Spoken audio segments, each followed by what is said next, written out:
राधे राधे दोस्तों, जय श्री कृष्णा। स्वागत है आपका हमारे चैनल पर। चलिए दशा माता के 8वें दिन सुने जाने वाली कथा आपको सुनाते हैं। इस कथा के अनुसार एक गांव में एक देवरानी और जेठानी रहा करती थी। दोनों निसंतान थी, उनके घर में कोई संतान नहीं थी। कैसे भी मेहनत मजदूरी करके दोनों अपना पेट पालती थी। दोनों व्रत पूजन बिल्कुल नहीं करती थी, न भगवान की पूजा में विश्वास किया करती थी। एक दिन दोनों प्रातःकाल जब गांव में आग लेने के लिए गई तो उस दिन गांव में दशा माता की पूजा होने वाली थी, इसलिए उन्हें किसी ने आग नहीं दिया।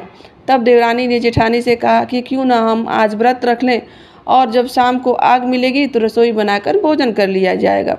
जेठानी अपनी पड़ोसिन के यहाँ जब शाम को आग लेने के लिए गई तो पड़ोसन ने उसे बड़े ही आदर और भावपूर्वक बिठाया।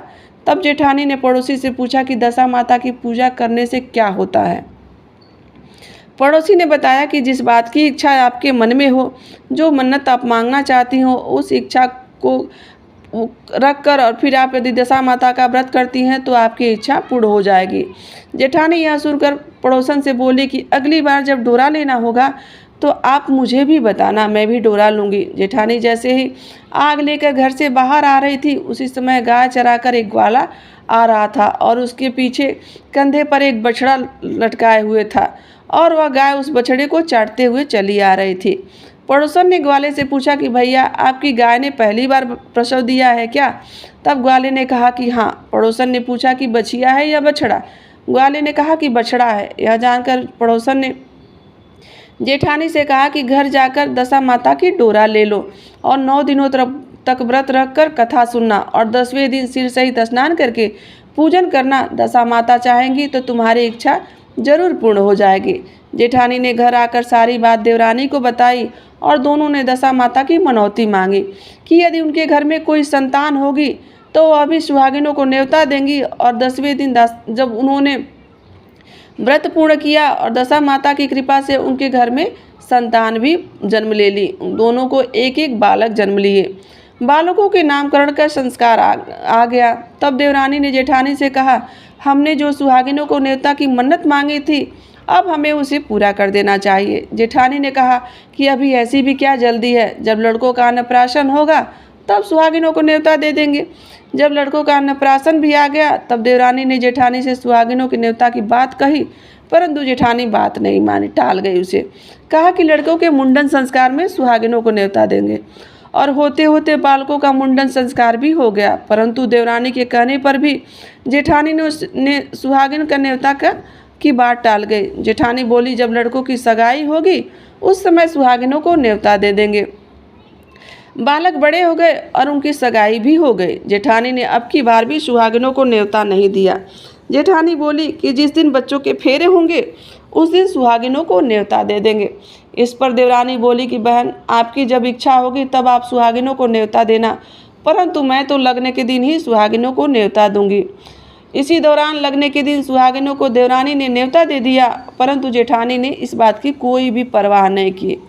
लग्न के बाद सब पूजन समाप्त करके दूल्हा बारात सजाकर बैंड बाजा सहित ब्याहने के लिए चल दिया। देवरानी के बेटे का विवाह बड़े ही धूमधाम से सकुशल संपन्न हो गया दशा माता की कृपा से, परंतु जेठानी ने सुहागिनों को न्योता नहीं दिया था, इसीलिए दशा माता ने उनकी उल्टी दशा फेर दी। और जिस समय वह लड़का विवाह कर रहा था, अभी उसके 3 फेरे ही हुए थे, उसी समय दूल्हा अचानक ना जाने कहाँ गायब हो गया। वर और कन्या दोनों पक्ष में हाहाकार मच गया। उसकी बारात खाली हाथ लौट आई, परंतु लड़की के माता पिता बड़े ही धर्म संकट में पड़ गए कि इस अधब्याही लड़की से अब विवाह कौन करेगा। परंतु लड़की का पड़ोसी था, वह बड़ा ही चतुर था। उसने कहा कि जो भी आप अपनी लड़की को देना चाहते थे, जो सामान बचा हुआ है, वह सामान अपनी लड़की के हवाले कर दीजिए और उसे कहिए कि वह भिखारियों को सदा व्रत देना प्रारंभ कर दे। लड़की ने ऐसा ही किया। कुछ दिनों के बाद एक दिन एक साधु तीर्थ यात्रा करते हुए उसी गांव के समीप एक जंगल में आते हैं। उस जंगल में एक बड़ा ही पीपल का पेड़ रहता है, जिसे लोग पारस पीपल के नाम से जानते हैं। जब वह साधु महाराज उस पीपल के पेड़ के पास आते हैं तो वहाँ दशा माता उस पेड़ पर निवास किया करती थी। साधु चलते चलते शाम को उसी पेड़ के नीचे ठहर गए। उन्होंने देखा कि वहाँ पर एक झाड़ूदार आता है और वह झाड़ू लगाता है। फिर उसी पेड़ के पास से एक मैदान में सभी साफ करके और भिस्ती आकर अपने मटके से जल का छिड़काव करता है। माली आता है, माली वहाँ पर फूल बिखेर देता है और उसके बाद वहाँ पर अनेक देवी देवताओं का दरबार लगता है और बाद में वहाँ पर स्वर्ग के राजा इंद्र का सिंहासन उतरता है और वहाँ पर स्वर्ग से अप्सराएं उतरकर और सिंहासन के चारों तरफ नाचने गाने लगती है। और उसी समय देखता है वह साधु की वह अधब्याहा जो लड़का था उसे गोद में लिए उस पीपल के पेड़ से दशा माता भी नीचे उतरती हैं। इंद्र के स्वर्ग से सुरा गाय भी आती है जो 2 गिलास दूध देती है और लड़का 1 गिलास उस गिलास के दूध को 2 भाग करता है और 1 गिलास वहाँ रख देता है और दूसरा गिलास वह स्वयं पी लेता है। जब तक अप्सराओं का नाच गाना होता रहता है दशा माता उस लड़के को अपने गोद में लिए बैठी रहती हैं और प्रातःकाल होते ही देवताओं का दरबार जब समाप्त होता है तो साधु भी वहाँ से चलकर गांव की तरफ आ गया और उसे उस बात का उसके जहन में वही बात घूम रही होती है। जब वह साधु महाराज गांव में भिक्षा मांगते मांगते उस अधब्याहे लड़के के घर पहुँचता है तो लड़की उसे बड़े ही आदरपूर्वक साधु महाराज को बिठाती है और भोजन तैयार करती है। लड़की ने भी वैसा ही किया। उसने 3 पत्तल में भोजन परोसे। पहली पत्तल वो अपने अधब्याहे पति के लिए और दूसरी पत्तल वो बाबा जी को देती है और तीसरी पत्तल में वह अपने लिए भोजन रखती है अपने आप। तब साधु महाराज को इस दृश्य को देखकर बड़ा ही आश्चर्य होता है और सहसा उनके मुंह से निकल पड़ता है कि जो बात मैंने रात को वहाँ देखी थी वही बात यहाँ भी देखने को मिल रही है। लड़की ने पूछा कि क्या बात है बाबा जी। साधु बात को टालते हुए कहते हैं कि हम बैरागी लोग हैं बेटा, हमारी बात पर ज़्यादा ध्यान नहीं दो। ऐसी अनेक बातें हम कहते रहते हैं, तुम्हें ऐसी बातों से क्या मतलब। तुम भोजन करो और भगवान का भजन करो। लड़की हट करके बैठ गई। उसने कहा कि जब तक आप अपनी बात का संपूर्ण खुलासा नहीं करते मैं भोजन नहीं करूंगी। इस पर साधु बाबा चुप रहे। तब लड़की बोली कि यदि आप साधु हैं तो मैं भी सती हूँ। आप या तो अपने कथन को संपूर्ण करिए, अपने रात में क्या देखा उस बात को पूरा बताइए, नहीं तो मैं आपको श्राप दे दूंगी। तब साधु बाबा ने रात का सारा वृतांत उस लड़की को कह सुनाया।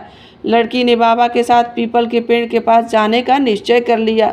साधु बाबा आगे चले और लड़की पीछे पीछे चलती रही। साधु बाबा लड़की को लेकर उस पारस पीपल के पास जाकर छोड़ दिए और संध्या होने पर नित्य की तरह वहाँ पर जमादार ने आकर झाड़ू लगाई। भिस्ती ने अपने मशक से पानी का छिड़काव किया और माली वहाँ पर आकर फूल का बिछा देता है और देवताओं के राजा इंद्र आए। अप्सराओं का नाच गाना प्रारंभ हो गया। उसी समय दशा माता पीपल के पेड़ से उस बालक को अपने गोद में लेकर उतरती हैं और लड़का सुरा गाय का दूध उसी प्रकार से 2 भाग कर कर 1 गिलास अपनी अधब्याही पत्नी के लिए रख देता है। और जैसे ही लड़के ने दूध का गिलास अपने मुंह में लगाया दूसरा हिस्सा, तो वह लड़की उसके सामने उपस्थित हो जाती है और कहती है कि मैं अपना भाग लेने के लिए उपस्थित हूँ, मेरे लिए क्या आज्ञा है, मैं सेवा करने के लिए तैयार हूँ। लड़का बोला कि इस तरह से मैं तुमसे नहीं मिल सकता। मैं दशा माता की सेवा में रहता हूँ। मुझे अभी दरबार में जाकर दशा माता की गोद में बैठना होगा। यदि तुम्हें मुझे पाना है तो दशा माता को प्रसन्न करना होगा और तुम्हें मुझे उनसे वर स्वरूप मांगना होगा, तब मैं तुम्हारे साथ आ सकता हूँ। लड़का दूध पीकर दशा माता की गोद में जाकर बैठ जाता है।